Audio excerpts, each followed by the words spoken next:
we've launched the Pivot series and lots of great feedback and participation from people from all different kinds of background. I hope this message is helping people cope and understand how others are dealing with COVID-19 and some of the restrictions that we're dealing with. Today we have with us Mr. Uriah Williams, and Uriah is a good friend of mine, and one of the things that's interesting about his background is that he is in the financial services industry, and he'll share a little bit about that during our conversation. Uriah, talk to me about how things are going since COVID-19 pandemic.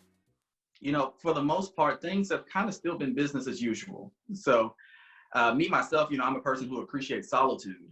So having to kind of have this, you know, stay at home, the stay-at-home procedure that we're in currently.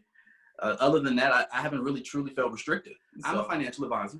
I work with clients from a range of sizes, in the thousands to the millions of dollars. But what I really do is I work with people who are serious about planning for their financial future. So when it comes to financial planning, when it comes to investment management, and all things financial, for the most part, I'm your guy. But keeping my clients abreast during times like this. I actually spoke to a client last week, and he told me, you know, I'm praying for you. It's great to have clients like that, right? He said, I'm praying for you during times like this because of, you know, everything, all of the up and the down. But my clients don't pay me for the good times. They pay me for the bad times. So I'm a financial advisor. I take that very seriously, being a steward of someone else's money.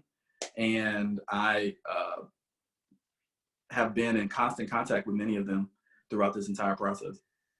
What are some of the things that you're doing? I mean, obviously you used to commute into the office and so forth, and there was time taken there. You've acquired a little bit of additional time during this process. What are some things that you're finding yourself doing with your additional time? Well, you know, I'm reading a lot.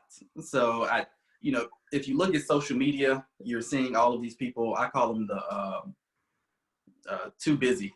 Really, and the too busy people, the people that always need to be doing something. You'll see these memes, as they're called, and the memes give off the effect that if you're not doing something with your time, if you don't come out with a new skill set or smarter or something like that, then you didn't have the time. You just didn't have the discipline. I don't necessarily agree with that. I think everybody's life is their own, but you know, in my opinion, you know, my field was the first that actually felt the worst impact of this. So at least in the United States specifically. So, you know, my clients started feeling this right around February 13th, whereas the rest of the United States started feeling this closer to March. You know, other than work, you know, I'm also working with my kids with their school, make sure they stay on track, even though they've been able to do distance learning and still have contact with their teachers and their students. It's still not the same for them. So helping them understand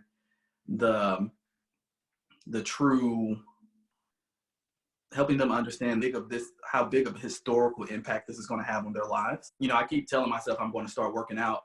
That hasn't necessarily come to fruition just yet, but you know, we'll see. I usually go in waves with stuff like that. So once I finally set my mind to do it, it'll happen. Something I'm trying to be intentional about is keeping my actual eyes off of the news.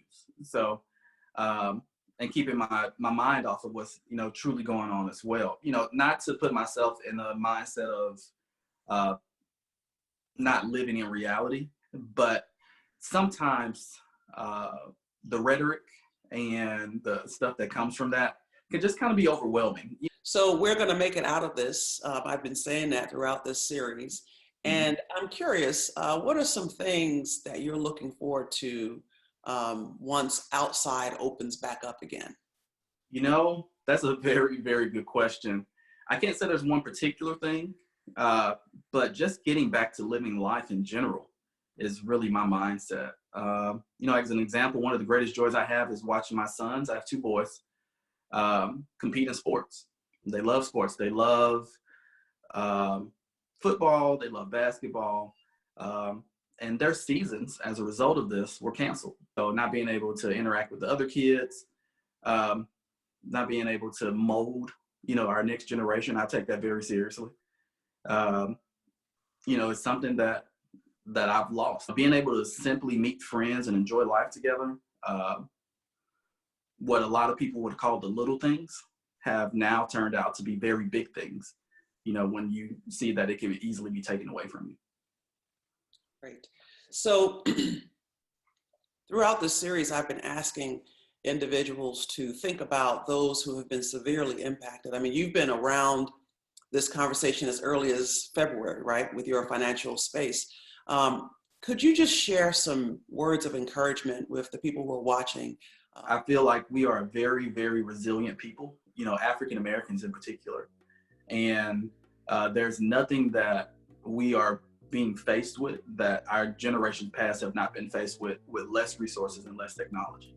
So if there is a generation of people or in a generation of inhabitants of this earth that will be able to get through this.